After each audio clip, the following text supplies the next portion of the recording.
New year, new grout. Here's how I refreshed and replaced our floor grout. First, I cleared the floor area I wanted to work on and divided it into sections to make the process more manageable. To remove the old grout, I used a scraper, this 8-inch flat screwdriver, and a rubber mallet. I chose tools with rubber handles to reduce hand strain and with a metal head for tougher grout that require pounding. The dirty and old grout is removed, making grooves deep enough to hold the new grout securely. Then I sweep and vacuum the area to clean out the grout slots.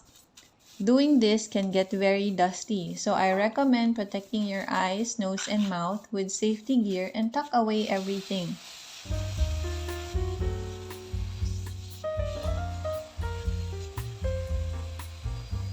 For the new grout, I chose a biotactile grout with added waterproofing, antibacterial, and antifungal properties.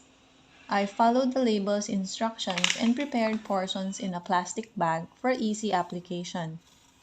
I piped the mixture into the grout lines and used an improvised scraper to smooth it out evenly.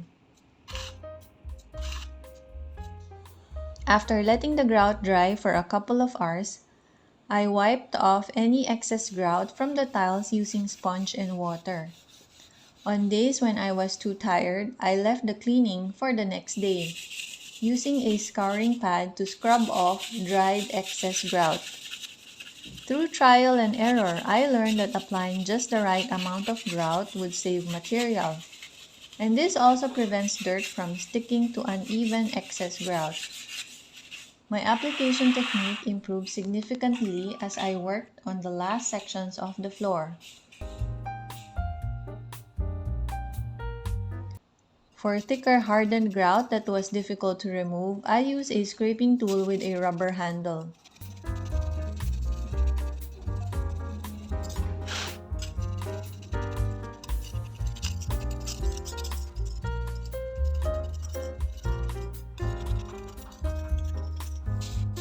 I also lightly sanded the grout with fine sandpaper to smooth it out and clean its surrounding tiles.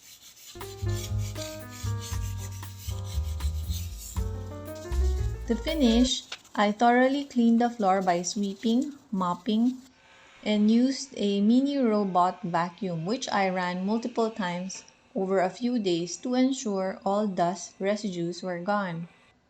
It took me a few hours each day to complete one section, including scraping and applying the grout. I typically apply the grout in the evening to allow it to set overnight. Since I'm not used to this kind of work, my hands swelled and hurt after the first section.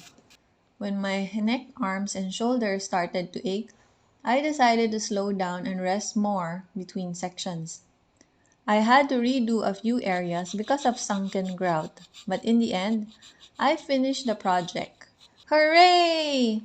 By doing this myself, I saved money and gained a new appreciation for the hard work that construction workers do. And now, here's the result. Ta-da!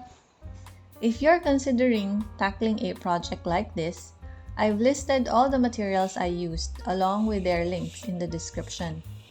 Additionally, avoid pouring the water used for wiping grout into your toilet or sink to prevent clogging. Let me know if you enjoyed this video and found it helpful in giving you an idea of how to do it yourself.